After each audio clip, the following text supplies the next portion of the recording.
married to Diego for 50 years. I served his parents, managed the household, and raised our children. He praised me to everyone, speaking of how wonderful I was. Yet, on his deathbed, after sending our children away, his gaze toward me was no longer gentle. His eyes were full of resentment and bitterness. Bianca, the biggest mistake of my life was marrying you. I regret it. I hate it. I was shocked, unable to understand. After he drew his last breath, I found the answer in the palm of his tightly clenched hand. It turned out that Diego and his childhood sweetheart had made a 7-year vow, a promise to marry if neither of them wed another during that time. When I opened my eyes again, I had clarity. Diego, let's part ways and leave each other in peace. Chapter 1. Bianca, why are you off work so early today?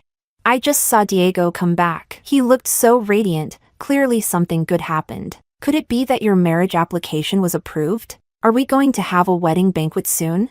Just as I was about to open the gate to the yard, Sandra, my neighbor who was sorting vegetables, spotted me, faced with her inquisitive gaze. I mentally calculated the timeline. Diego's friend just returned from overseas. Sandra looked a little disappointed at the lack of wedding news. So, are you and Diego getting married before the end of the year? We're all waiting. In my previous life, I was supposed to marry Diego in just 2 weeks. But now, I clutched the marriage application tucked in my pocket. Half an hour ago, I realized I had been reborn. The first thing I did was head to the office and retrieve the marriage application for Diego and me. After handling Sandra's questions, I pushed open the gate to the yard. Diego was standing just inside. We came face to face unexpectedly. He was dressed in his neatly pressed work uniform, which accentuated his broad shoulders, slim waist, and long legs. He looked exactly as I remembered. His deep, piercing eyes gazed at me with confidence, composure, and a hint of coldness. It had taken me a lifetime to understand that the coldness in his eyes wasn't a personality trait, it stemmed from his dislike for me. How did you know I had a friend returning from overseas? Diego asked. His brows furrowed as he studied me. It seemed he had overheard my conversation with Sandra. Meeting his gaze, I calmly replied, "Didn't you mention it?" Diego's suspicion deepened. When did I say that? In my previous life, Diego's childhood sweetheart, Rita, returned on this exact day. He had kept it a secret from me until an accident forced him to introduce her. You don't remember? I answered. If you didn't say it, how would I know? Diego stayed silent, scrutinizing me as though I were a spy. Seeing how composed and indifferent I was, he began to doubt himself. Maybe he had mentioned it without realizing. Clearing his throat, he said, "Right. I was going to tell you. A friend of mine just returned from overseas and doesn't have a place to stay. I was about to help her find somewhere, so I won't be back for dinner tonight. I hadn't planned on cooking for him anyway." "All right. Go ahead," I replied with a nod. Diego was momentarily startled by my quick agreement. I knew what he was thinking. Diego was a handsome man and, after leaving the military, had become a high school math teacher, a coveted bachelor in many women's eyes. Naturally, I used to keep a tight watch on him. Whenever he went out, I'd ask where he was going, who he was meeting, and I'd dig into the person's background. Over time, it annoyed him. He started sneaking out whenever I wasn't home. Today, he had planned to do the same, but he hadn't expected me to return early. "Why are you staring at me? Hurry up and go. Don't keep your friend waiting." Now, not only was I not questioning him, but I was urging him to leave. The sooner he left, the sooner I could handle my own business. "Here, this is some chocolate." Diego hesitated before pulling a piece of chocolate out of his pocket. In my previous life, this never happened. I glanced at the chocolate in his hand. It wasn't hard to guess. He probably intended to give it to Rita. For some reason, though, he was offering it to me now. "I don't eat this kind of thing. It'll rot my teeth." I declined. I was no longer the naive girl who'd swoon at a small gesture of kindness from him. Nor would I forget the words he spoke to me on his deathbed. "Bianca, the biggest mistake of my life was marrying you. I regret it. I hate it." Seeing my rejection, Diego tried to explain. "This isn't candy. It's chocolate." I wouldn't know the difference. You should give it to someone who does. I cut him off impatiently and walked past him into the house. This time, let him and his childhood sweetheart be tied together for good. Chapter 2. That night, Diego didn't come home. I didn't waste my time guessing what he and his childhood sweetheart, Rita, might be doing. Instead, I stayed up all night writing a report to apply for employee housing. Early the next morning, I submitted the application. The result wouldn't be out for a few days. Returning to work, I immersed myself in my duties. Time passed quietly, and before I knew it, the morning was almost over. I only had 2 or 3 patients left when Diego, carrying Rita in his arms, rushed in with hurried steps and pushed to the front of the line. Bianca, please take a look at my friend. She hurt her leg. Can you stop the bleeding first? I glanced at him briefly. I hadn't expected Diego, who had always been strict about rules and putting others first, to cut in line. Diego looked anxious. Why are you looking at me? Hurry up and check her leg. Following Diego's words, I looked at Rita's exposed calf. A shallow scratch. If they'd come any later, it would have started scabbing. I said calmly, go to the back of the line. Diego was stunned. What? I raised my voice. I said, go to the back of the line. This time, Diego heard me clearly. His brows furrowed, and his tone dropped. Bianca. I ignored him and continued tending to the patient in front of me. Diego hadn't expected me to treat him so coldly. He reached out and tugged at my arm. I turned to him sharply. Diego, you're a teacher. Don't tell me you don't understand the concept of first come, first served?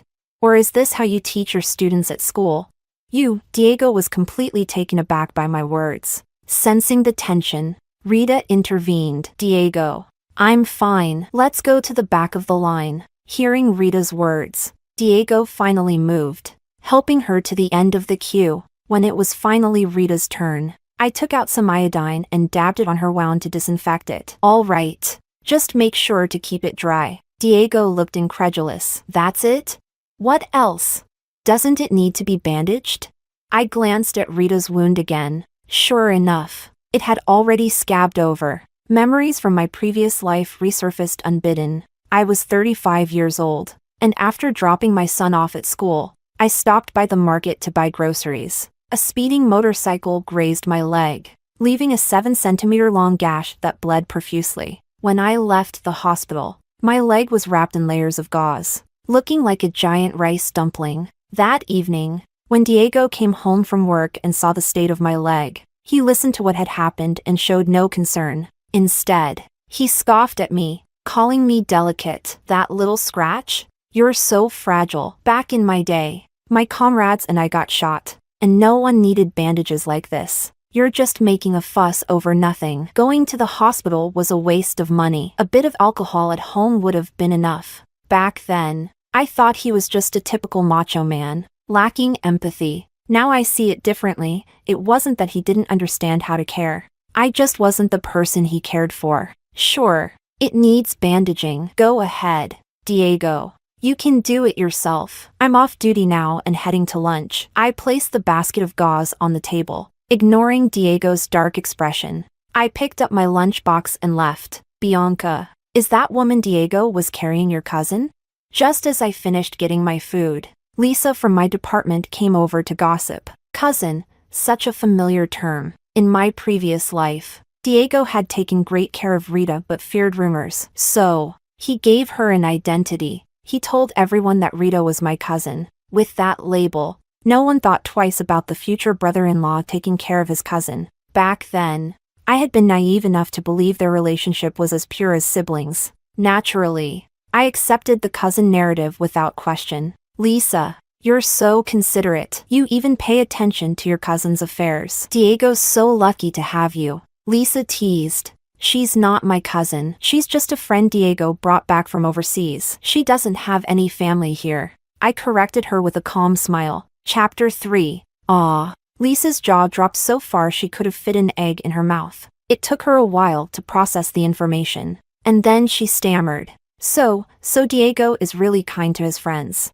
Although this wasn't an era of strict feudal customs anymore, there were still unwritten rules about men and women. especially for a man like Diego, who was already engaged, to carry an unrelated woman into his fiancé's workplace. Even a dog would overthink it. Lisa walked away, and as I turned around, I saw Diego standing behind me, his face cold. Once we were alone, he finally spoke. Bianca, I didn't mention this before, but my family and Rita's are old family friends. We grew up together until she was 18, when her family had to move abroad due to certain circumstances. She hasn't had it easy these past few years. Her parents both passed away, and now that she's back, she has no one else. He had said the same thing in my previous life. Back then, he painted Rita as a helpless girl with no family, evoking my sympathy so I would accept her as my cousin. I looked at him. So, what does that have to do with you telling people she's my cousin?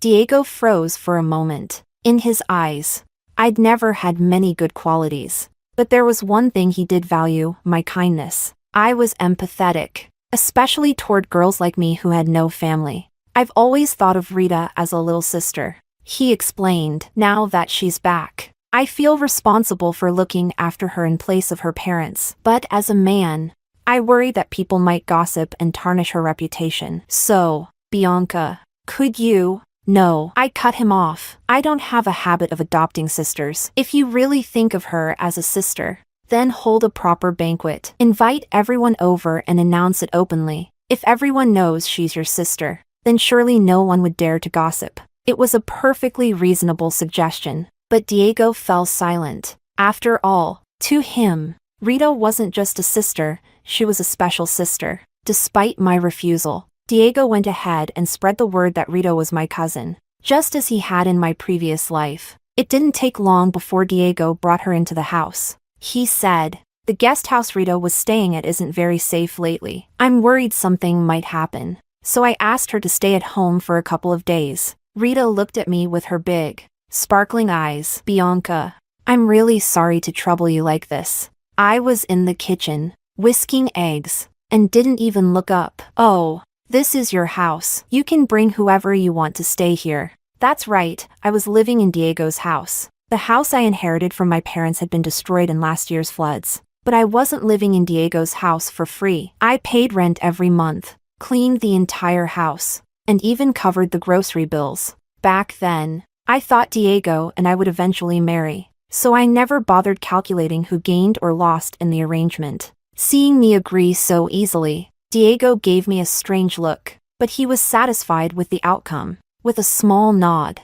he added, "Are you cooking? Make a bit more. Rita will be eating at home from now on too." I didn't respond, thinking I had agreed. Diego took Rita to set up her room but made a point to remind me. "Oh, and Rita doesn't eat onions, so don't put any in the food." I still didn't reply. "Diego, I think Bianca seemed upset earlier. Maybe I should just go back to the guest house," Rita whispered. The house wasn't that big, and no matter how softly they spoke, I could still hear them. Diego looked at her and said, "Bianca was born with a sour face. Don't let it bother you. Just settle in comfortably. I heard you two already submitted a marriage application. I'd feel terrible if my presence caused problems between you two." At this, Diego seemed to remember the marriage application. In truth, the application hadn't been his idea. It had happened during a meal with his colleagues. When his superiors learned about us, they nudged him, saying it was time for him to settle down and get married. I guess that back then, Diego had assumed he'd never see Rita again. Feeling resigned, he filed the application, and then, just days later, Rita came back. He was probably kicking himself with regret now. "It won't," Diego finally said after a long pause. I carried my bowl of egg noodles back to my room, but as I passed by their door, I caught a glimpse through the crack. At some point, Diego had bought a jar of snowflake cream in front of Rita. He unscrewed the lid with an eager expression, with a face full of warmth and flattery. He said,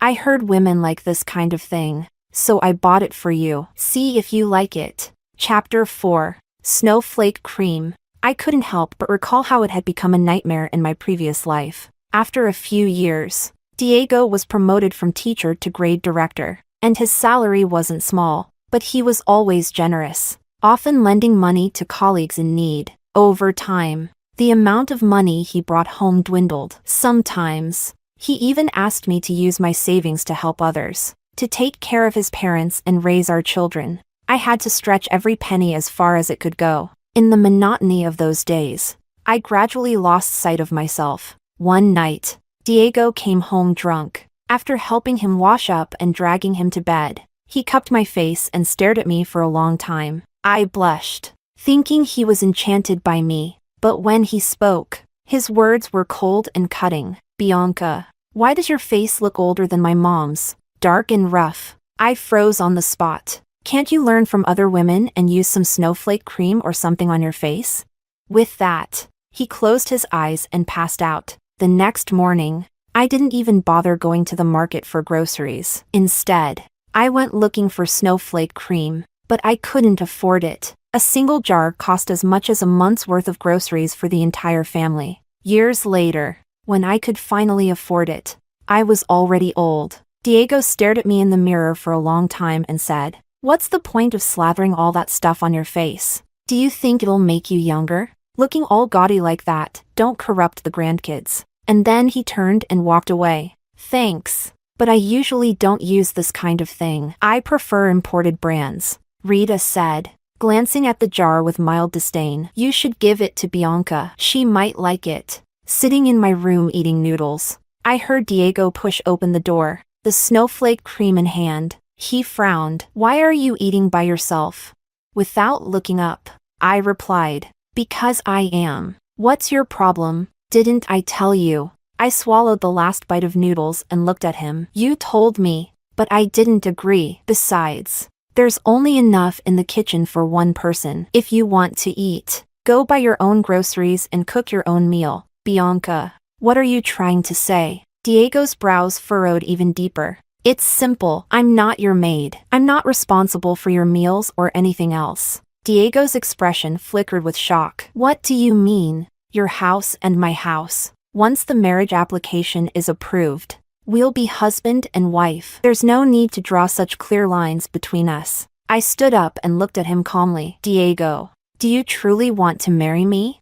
Diego rarely showed any signs of guilt in front of me, but this time, he avoided my gaze, giving a vague response. Well, I'm not going to back out. Yes, he wouldn't back out. He'd marry me, then resent me for the rest of his life. I see Rita as a little sister, and I hope you can too. This is a gift from her for you. Diego didn't dare meet my eyes. He set the jar of snowflake cream down on the table and quickly left the room. I glanced at the snowflake cream on the table and placed it in a drawer. It just so happened to rest on top of the marriage application form. In this life, neither snowflake cream nor Diego would hold me back anymore. Chapter 5. Diego left the house, and then came back. Through the door, I heard bits and pieces of his conversation. It turned out he had gone to borrow some eggs from Sandra next door. Diego had never stepped foot in the kitchen before, but for Rita, he spent half the day tinkering away in there. He even managed to fry some eggs with a bit of flair for her.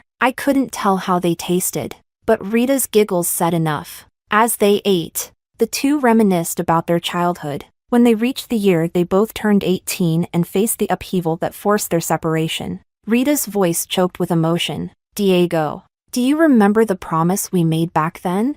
Diego didn't say he remembered, nor did he say he didn't. He simply hummed in response, and then, they both fell silent, lying in bed.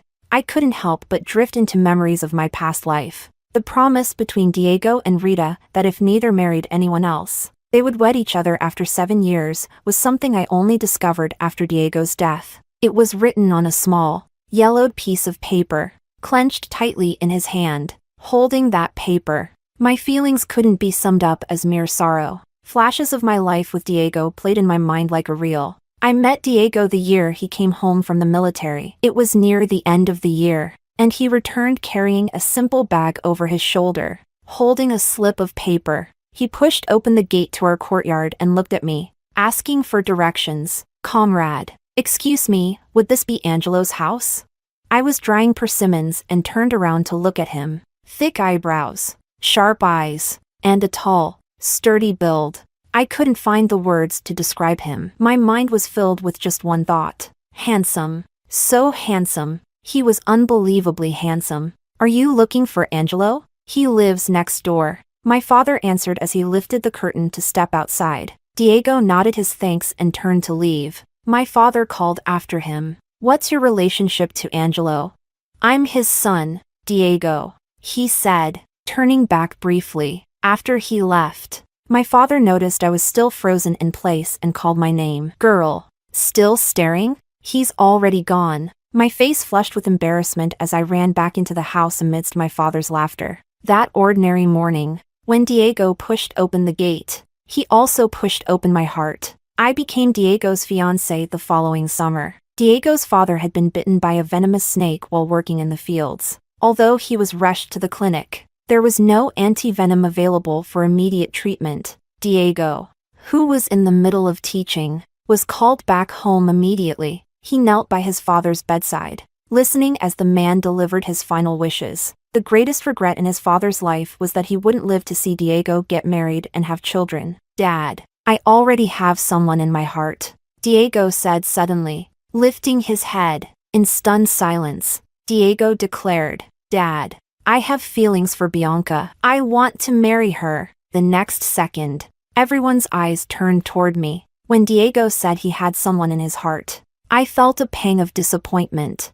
but when he revealed that person was me, my heart soared. In the span of 3 seconds, I experienced what it meant to rise from the dust to the clouds. Uncle, I like Diego too. I'm willing to marry him, I blurted out without hesitation. At that moment, I naively believed Diego truly cared for me. Thinking back now, he simply didn't want his father to die with regrets. I was just a tool for his filial piety. Later, the anti-venom was rushed in from a higher-level hospital, and Diego's father was saved. From then on, Diego never mentioned marriage again, always using work as an excuse to avoid the topic. Eventually, after my parents died in an accident, he couldn't back out of the engagement anymore. Diego, those were just the words of a child. Don't take them seriously, and don't dwell on them, came a voice from outside the room after a long pause. Hearing Rita's words, Diego stayed silent. Rita continued,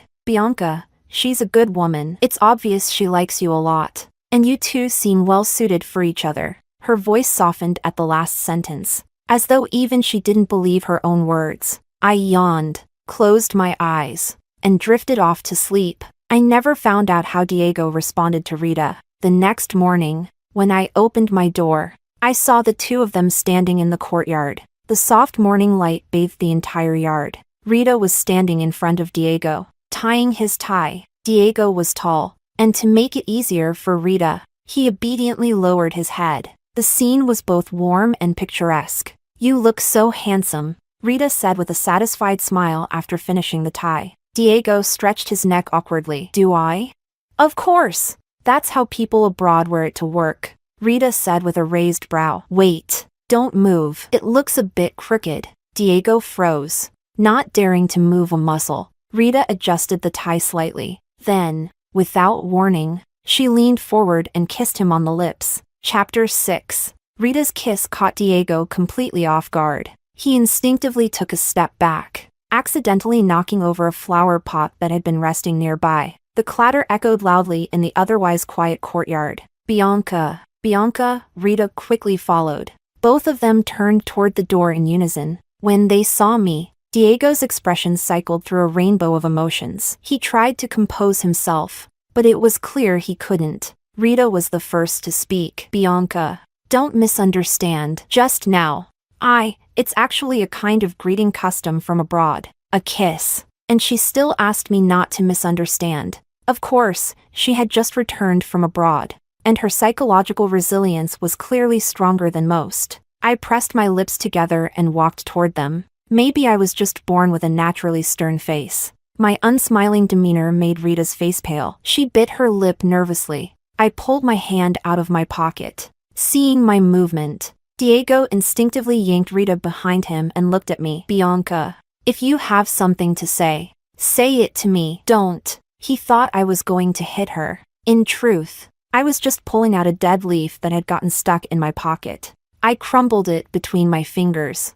letting the fragments scatter in the wind until they disappeared. Much like my feelings for Diego, I ignored Diego and glanced at Rita. Miss Rita. That's quite an interesting foreign custom. But Diego had a cold sore on his lip a couple of days ago. Medically speaking, it's a virus, be careful not to catch it. Rita's pupils widened in shock. Without looking back, I walked away. Bianca, you're just in time. Your application for staff housing has been rejected, said the department head as soon as I arrived at the office. Why? I asked, puzzled. It's because you don't meet the requirements. That's how things were in this era. If you didn't meet the criteria, nothing could get done. Director, I was about to plead with him when someone barged in loudly, interrupting me.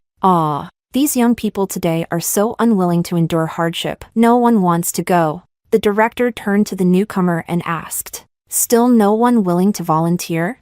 That's right. On the surface, it looks like a tough assignment. But once you've been there and come back, things could change significantly. From the fragments of their conversation, combined with memories from my previous life, something clicked in my mind. I suddenly remembered that the clinic had been ordered by the higher-ups to assign a medical worker to the Northwest front lines. When people heard Northwest, especially during the winter, they knew it would be a grueling assignment. Everyone avoided it. And because I was preparing to marry Diego, I hadn't volunteered either. In the end, the task fell to a newcomer at the neighboring clinic. She went, stayed for 5 years, and returned with multiple promotions. By the time she retired, she was receiving the same benefits as the director, with several talented students under her mentorship. Later, my old colleagues deeply regretted not volunteering. If I had known, I would have gone no matter what, even if it killed me. Director, I'll go. I volunteer. I raised my hand excitedly. The director turned to me, astonished. The assignment was urgent and the workload heavy. After confirming my decision several times, the director granted me a half-day leave to pack my things and say goodbye to my family. I didn't have any relatives in town, but my neighbors were kind to me, so I went out immediately, bought groceries and meat, and invited Sandra and the others over for a meal. When Diego and Rita returned, I had just finished preparing the dishes. Why did you make so much food today? Diego asked, eyeing the table full of dishes with curiosity. Before I could answer, Sandra and the others pushed open the door, carrying festive-looking gifts in their hands. Bianca, look at what we've brought for you. I brushed past Diego to greet them. Sandra, sister-in-law, just having you here is enough. You didn't need to bring anything. How could we come empty-handed when you're hosting us for a meal? Girl, you seem so happy, treating us to a feast. Did your marriage application with Diego get approved? Hearing this, Diego's expression froze instantly. Bianca, the marriage application has been approved?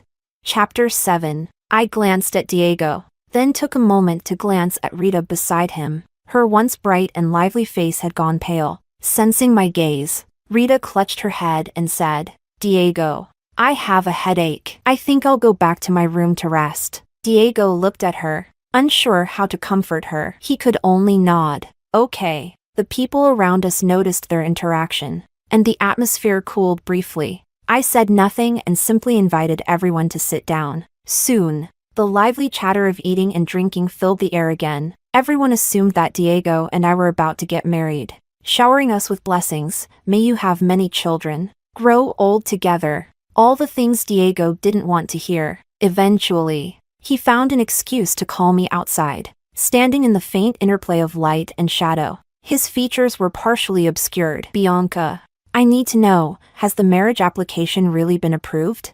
I stared at him and lied. It has, even though he should have expected this. Diego's eyes widened in disbelief. Maybe it had come sooner than he anticipated. I watched the discomfort spread across his face and pretended not to notice. The application has been approved, aren't you happy? Happy. Diego forced the word out through gritted teeth. Of course you're happy. After all, you were the one who told your father you wanted to marry me because you had feelings for me. I continued. Diego stiffened at the reminder of that moment. But, Diego, I'm not happy. Looking back at my life, the biggest mistake I ever made was marrying you. I returned his words from my previous life to him, word for word. Diego looked at me in shock, unable to understand. Bianca, what are you saying? I said it very clearly, and you heard it just as clearly. No, this can't be. Diego shook his head repeatedly. A flicker of doubt crossed his eyes, but then his expression cleared as if he'd figured it out. Looking at me, he said, I see now. You said that on purpose, didn't you? I didn't understand what he meant, taking my silence as agreement. Diego grew confident. I knew it. There's no way you'd regret marrying me. You're just jealous because Rita kissed me earlier, right? Enough, Bianca. Rita already explained it was just a Western greeting custom. Don't hold on to it. I smiled silently. Diego seemed uneasy. I really do see Rita as a sister. You, Diego. His good sister appeared right on cue. Diego turned to see Rita standing there with a suitcase in her hand. He immediately walked over. Rita, what are you doing? Rita's eyes were red, as if she'd been crying. Seeing Diego, she forced a small smile. Diego, you and Bianca are getting married. It's not appropriate for me to stay here anymore. I should leave. It's so late. Where would you even go? Diego asked. Rita avoided his eyes. I have a friend. Diego didn't hesitate to expose her. Other than me. Who do you even know here? Rita pressed her lips together. Silent for a moment, she quickly glanced at me, then said, Diego, I wish you and Bianca a long and happy marriage, with many children. Resolutely, she shoved past Diego, grabbed her suitcase, and left without looking back. Rita! Diego called after her and ran out. As he passed me, a gust of wind followed in his wake. It felt just like my past life. On the day Diego and I were actually married, Rita had made a scene about moving out. Diego had left me, left all the guests at the banquet, and chased after her. But unlike last time, when he didn't even glance back, this time, he paused in front of me. Bianca, wait for me to come back, he said. Diego's figure disappeared into the twilight. I turned and went back inside. Sandra and the others had overheard most of what happened outside. Seeing me, they couldn't help but comment. Bianca, that cousin of yours doesn't seem easy to deal with. You should be careful. I took a bite of food and replied, she's not my cousin. She's Diego's childhood sweetheart. His little sister by affection, not by blood. What? They exchanged puzzled looks. After everyone had left, I took out the bag I had already packed and walked out of the house without looking back. Everything of mine was gone from the house. The only things left behind were the annulled marriage application and the jar of snowflake cream. Chapter 8. Diego caught up with Rita in the depths of the alley. Without saying a word, Rita threw herself into his arms and cried bitterly. When she had cried enough, Diego finally tried to persuade her. It's so late. You won't find a place to stay. Why don't you come back with me? No, I don't want to go back. Rita refused adamantly, left with no choice. Diego took Rita to a guest house. Diego, I'm scared. Rita clung to him as he was about to leave. Can you stay with me? Diego turned around and met her tear-filled eyes. For some reason, Bianca's gaze from earlier that evening flashed through his mind. Cold, distant, and almost unfamiliar. He distinctly remembered that Bianca used to look at him differently. A wave of confusion washed over him, and he found himself blurting out, No, I need to go back. Rita froze, surprised by his swift refusal, biting her lip. She played coy. Is it because you want to go back to Bianca? Well, of course. She's your wife now. You should be with her. After all, I'm just your sister by affection, not blood. Hearing this, Diego hesitated. Rita gave him a gentle push. Diego, don't worry about me. Go back quickly. Don't keep Bianca waiting too long. That little push helped Diego make up his mind. You're right. It's not safe for you to stay here alone. Diego picked up an extra blanket from the room and placed it at the door. I'll sleep on the floor tonight. Rita had achieved her goal, but when she tried to take things further, she hit a wall. Diego held firm and refused to cross the line. He didn't touch her. The next morning, Diego took Rita out to find and rent a place. By the time everything was settled, it was already evening. Thinking of Bianca, he felt a pang of guilt. On the way home, he stopped at a convenience store to buy her favorite snacks. He figured Bianca must be at home cooking dinner by now. Pushing open the door, he began reciting the excuse he had prepared last night. I arranged for Rita to stay at the guest house, and I was about to come back. But then, halfway through his sentence, Diego stopped cold. The kitchen was empty, Bianca wasn't there. Frowning, he went to push open the door to her room. The room was spotless and devoid of anyone. His brow twitched uncontrollably. A bad feeling began to spread through Diego's chest. Diego stepped out of the house and searched every corner of the small, cramped space again. He went in and out of the courtyard twice. When he spotted Sandra next door, he couldn't help but ask, "Sandra, have you seen Bianca?"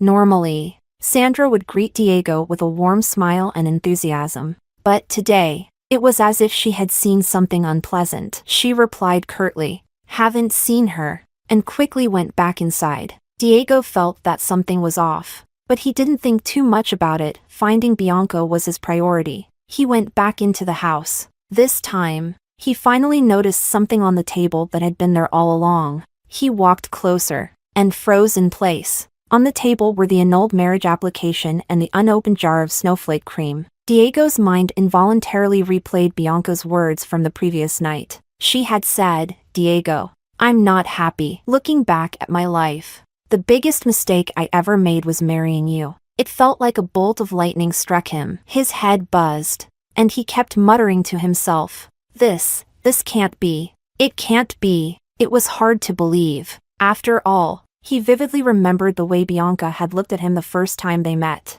Her eyes sparkling with light. She had looked at him like he was a treasure, full of adoration. How could someone like that suddenly decide she wouldn't marry him anymore?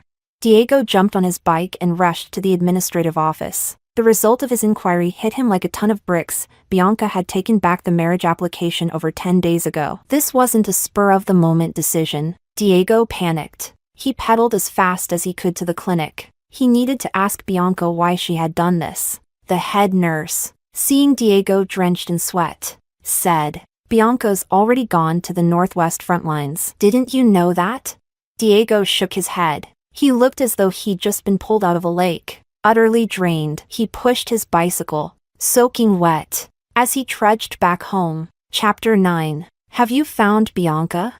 One by one, familiar faces passed by, all aware that Diego was looking for Bianca. Diego, pale and worn, shook his head, seeing his state. No one seemed surprised. As Diego walked a little farther away, the bystanders started whispering, "TSK, TSK. Bianca is such a good woman, and he ruined it. Serves him right."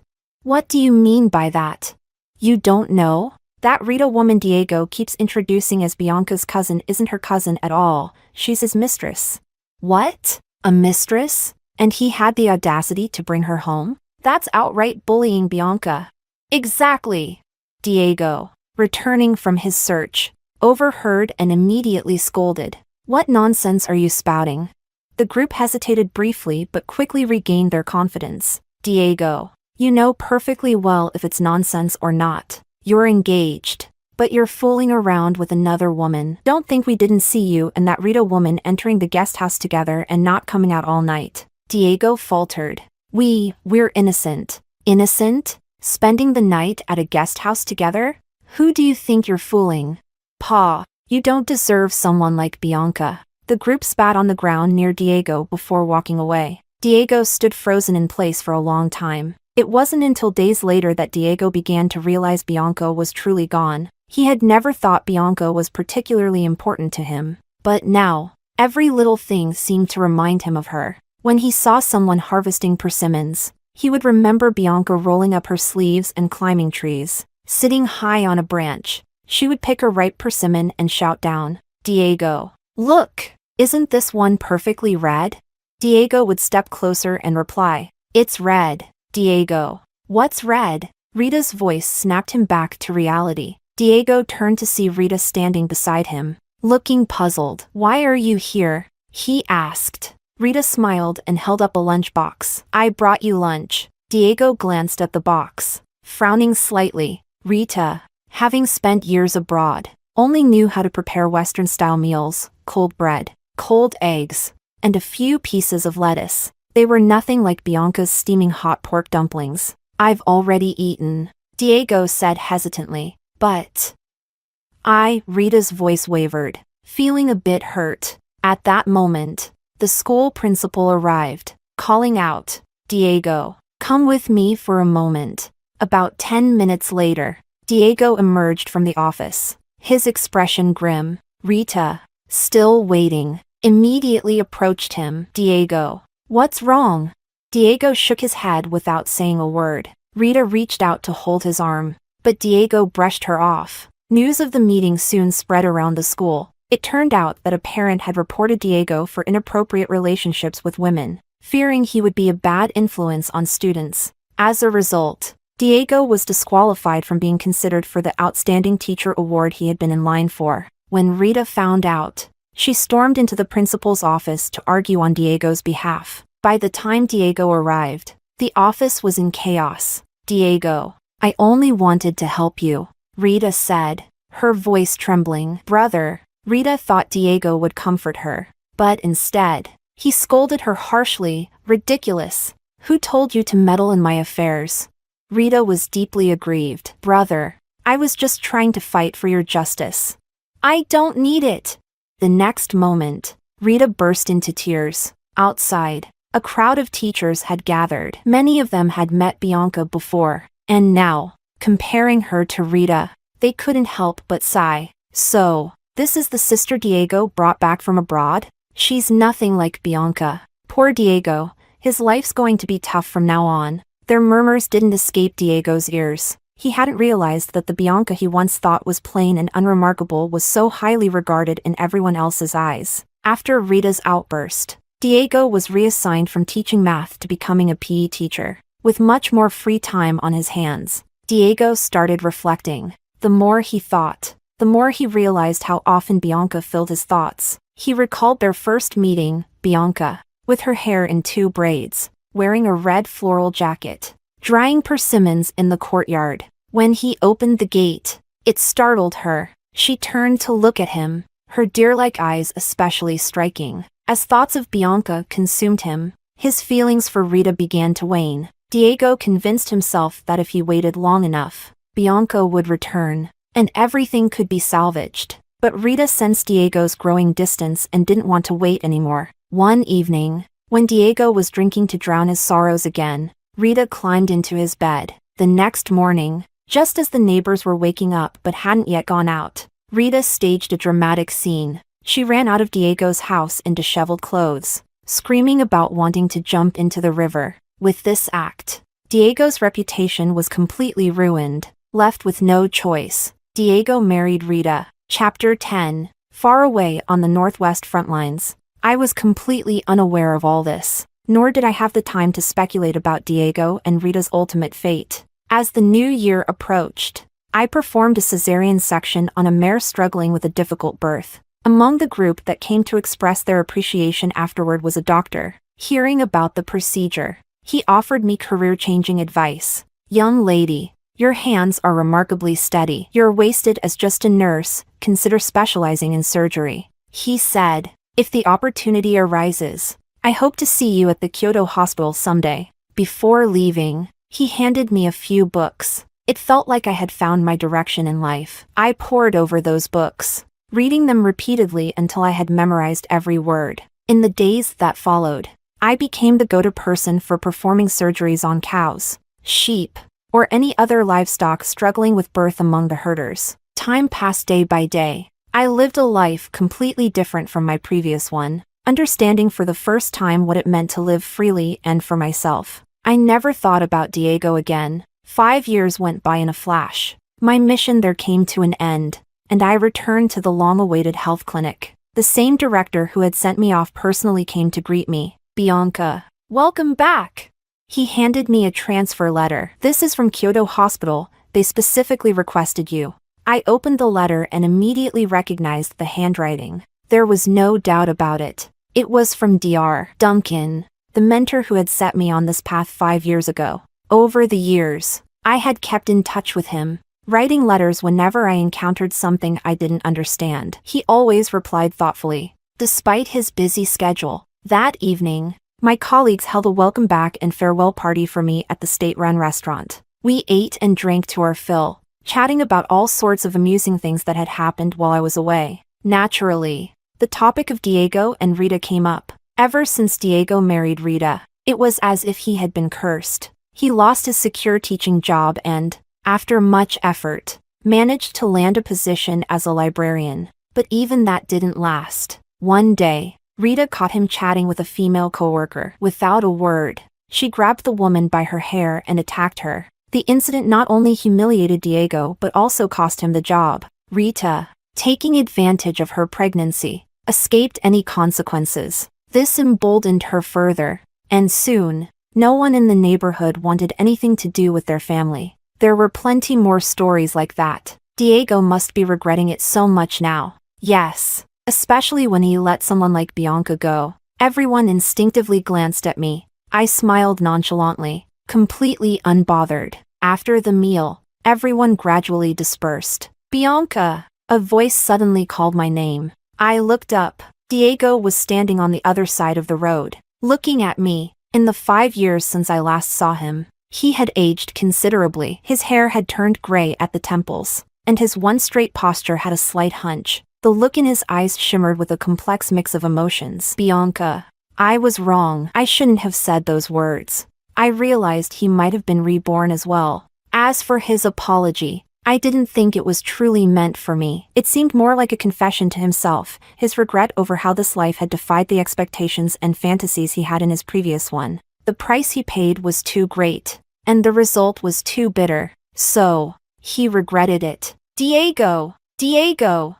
Rita's sharp voice echoed from the alley behind him. Hearing it, Diego's eyes flashed with frustration and impatience. It was as though her voice carried a curse. I never thought I would see the day when Diego, who once cherished Rita above all else, would show such an expression toward her. The moment Rita appeared, chasing after him, I turned and walked away. Behind me, her shrill voice rang out, Diego, are you here to see that slut Bianca? I'm telling you, as long as I'm alive, you'll never be with that slut. Diego, don't even think about getting rid of me in this lifetime. If I have to die, I'll make sure you die with me. Diego, say you love me. If you don't, I'll jump right here and now. The sounds of her screaming, crying, and fighting gradually faded into the distance. Suddenly, a memory surfaced in my mind. In our previous life, Diego had left too hastily, and I never had the chance to tell him. Rita had a severe hereditary mental illness. Why it didn't manifest in our previous life was probably because she had been alone and basking in the glow of love. I reached the end of the street and looked up at the sky filled with stars. In the vast sea of stars, there would always be one shining just for me, and my future was bright with promise.